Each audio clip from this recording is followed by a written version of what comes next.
पांचवा आदमखोर पकड़ा गया है और ऐसे में वन विभाग के साथ साथ जो प्रशासन है वो अब ये कह रहे हैं, ये दावा कर रहे हैं कि अब वो दिन दूर नहीं जब छठा आदमखोर भी पकड़ा जाएगा। इसी बीच उत्तर प्रदेश के वन मंत्री अरुण सक्सेना ने ये दावा किया है कि अब जल्द ही आदमखोर यानी कि जो छठा आदमखोर है उसे भी पकड़ लिया जाएगा। क्या कुछ कहा उन्होंने, सुनिए।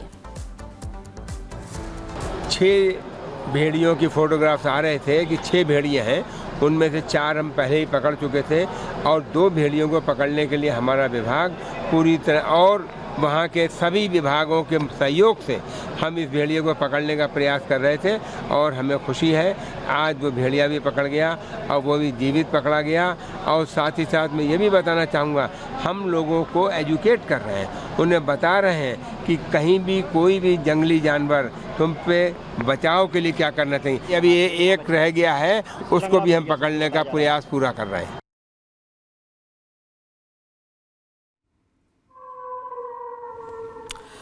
तो वन मंत्री भी कह रहे हैं कि 5 भेड़िए पकड़ लिए गए हैं, जल्द ही और भेड़ियों को भी पकड़ा जाएगा।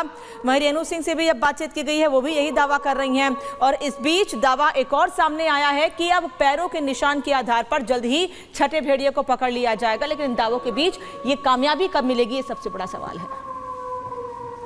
बहराइच में धीरे धीरे आदमखोरों का खौफ कम होते जा रहा है। वजह है 5 भेड़ियों को अभी तक कैद कर लिया गया है। डीएफओ अजीत प्रताप सिंह हमारे साथ हैं, उनसे बात करेंगे। सर, कैसे ये सफलता हाथ लगी? आज जो 5वां भेड़िया कैद किया गया है, किस तरीके से उसे ट्रैक किया गया और क्या वक्त रहा उसे कैद करने का? ये ट्रैक करने की बात कर रही हैं आप, ट्रैक तो कल ही हुआ था। कल थर्मल ड्रोन से हम लोग ढूंढ रहे थे, तो थर्मल ड्रोन में क्या होता है कि उसके एक चमक आती है, ये नहीं आइडेंटिफाई होता है कि वो कौन सी जानवर की चमक है। तो उसी कैमरे में दोनों होता है, हम सेटिंग होता है उसमें नॉर्मल भी देखते हैं। तो नॉर्मल कैमरे से जब देखा गया तो वो तमाम ज़्यादा क्या है झाड़ियों के नीचे छुपे होने के कारण वो स्पष्ट नहीं हो पाता कि कौन सा जानवर है। तो काफ़ी परेशानी हुई, कई दिन से हम लोग ढूँढ रहे थे। कल फिर हमने पगमार्क ढूंढना शुरू किया, तो संजोग से शाम को 5 बजे हमको एक जगह पगमार्क मिलने शुरू हो गए। पगमार्क के साथ चलते हम लोग काफ़ी दूर निकल गए और फिर एक जगह अचानक पगमार्क ख़त्म हो गया, तो जाहिर सी बात थी कि वहीं कहीं रुक गया। आगे जाता तो आगे मिलते, तो ट्रेस तो हो गया, हम समझ गए वो यहीं है। फिर इसके बाद शाम ज़्यादा हो चुकी थी, तो हम लोग वहाँ पूरी टीम के साथ, पिजड़े के साथ, जाल के साथ, जो कुछ भी उसके लिए जो आवश्यक चीज़ें होती हैं हर चीज़ के साथ हम लोग स्टे करके रात में सुबह 5 बजे जब विजिबिलिटी थोड़ा सा हुई, फिर हम लोगों ने ऑपरेशन करना शुरू किया। और ये कह लीजिए कि संजोग था, भाग्य अच्छा था कि ज़्यादा मेहनत नहीं करनी पड़ी, जल्दी हाथ लग गया वो। आपकी जो स्ट्रेटजी थी, आपने पगमार्क को फॉलो किया, तो क्या ये छठवें भेड़िए के लिए भी इसी तरीके की स्ट्रेटजी रहने वाली है पकड़ने के लिए? हाँ, क्योंकि दिक्कत तो आ रही है। अभी जैसे धूप अधिक है, धूप में उसको थर्मल ड्रोन में कैप्चर करना थोड़ा कठिन होता है, उसको समझना कठिन होता है, क्योंकि उसके वन्य जीव ही नहीं बल्कि जो आसपास की ज़मीन गर्म, उसकी गर्मी भी कैच कर लेती है, तो दिक्कत होती है। तो वैसी स्थिति में हम लोग पगमार्क पर ज़्यादा भरोसा करते हैं। इसे कहाँ शिफ्ट किया जाएगा 5वें भेड़िए को? अभी गोरखपुर जू शिफ्ट किया जाएगा? हाँ जी, हम चाहते भी हैं वहाँ शिफ्ट किया जाए। ऐसा क्यों, मतलब वहाँ क्यों चाहते हैं? लखनऊ में भी तो भेजे गए थे पहले। लखनऊ भेजे गए थे, वहाँ एक नर एक मादा पहले से हमने भेजे हैं।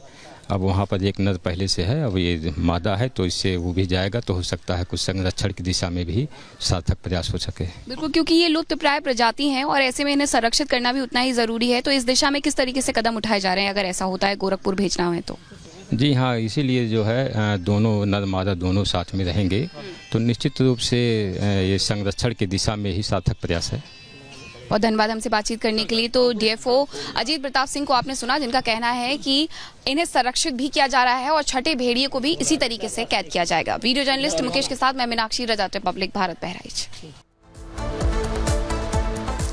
तो देखिए, वन विभाग की जो अब टीम है वो लगातार मुस्तैद नजर आ रही है। कोशिश ये जा रही है कि अब जल्द से जल्द जो सरदार है, यानी कि भेड़ियों का जो सरदार है, उसे भी पकड़ा जाए। और यही वजह आपको बता दें कि हर कोशिश अब लगातार जारी है, क्योंकि अब कहीं ना कहीं क्योंकि कड़ी मशक्कत की जा रही थी कि जल्द से जल्द इन आदमखोरों को पकड़ा जाए। और अब जब एक 5वां भेड़िया पकड़ में आ चुका है, ऐसे में वन विभाग की जो टीम है वो उनका ये कहना है कि अब वो ज्यादा समय नहीं है जब जो आजाद सरदार घूम रहा है, खुलेआम जंगलों में भटक रहा है, अपने शिकार की तलाश कर रहा है, वो दिन दूर नहीं जब छठे को भी पकड़ लिया जाएगा। बहरहाल अब आगे बढ़ते हैं और बात कर ले। देखिए, डीएफओ अजीत प्रताप सिंह ने कहा है कि इस चालाक भेड़िए के जो पैरों के जो निशान है, उसके आधार पर अब छठे भेड़िए को भी जल्द से जल्द पकड़ लिया जाएगा।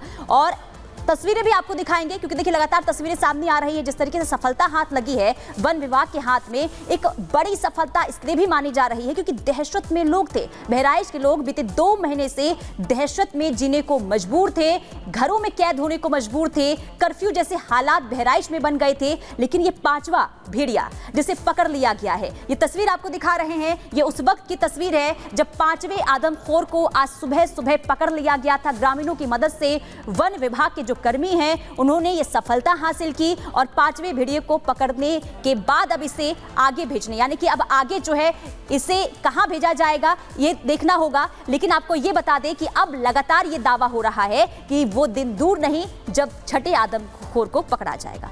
बहरहाल खबरों में आगे बढ़ते हैं, बात कर लेते हैं रफ्तार के कहर की। उत्तर प्रदेश के आगरा में रफ्तार का कहर देखने को मिला है।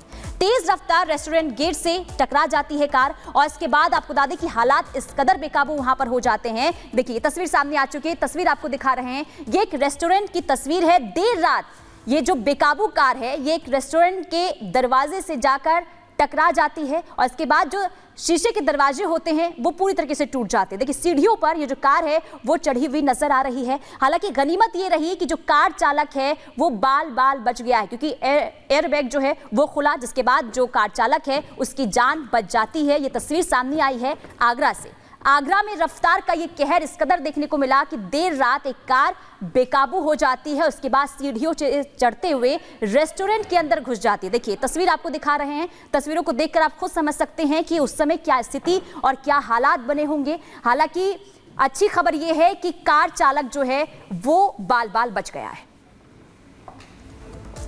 और नदी किनारे एक युवती को रील बनाना कितना महंगा पड़ गया, ये हरिद्वार के गंगा नदी किनारे की तस्वीर आपको दिखा के हम बताते हैं। दरअसल एक लड़की नदी के किनारे खड़े होकर रील बना रही थी, लेकिन अचानक से उसका पैर फिसल गया। लेकिन गनीमत ये रही कि वहां मौजूद लोगों ने भी बड़ी मशक्कत की और लड़की भी तैरकर किसी तरीके से खुद किनारे पर लग गई। लेकिन पानी का बहाव अगर थोड़ा सा भी ज्यादा और तेज होता तो ये लड़की इस पानी के साथ बहकर चली जाती और इसकी जानकारी हासिल कर पाना भी मुश्किल हो जाता।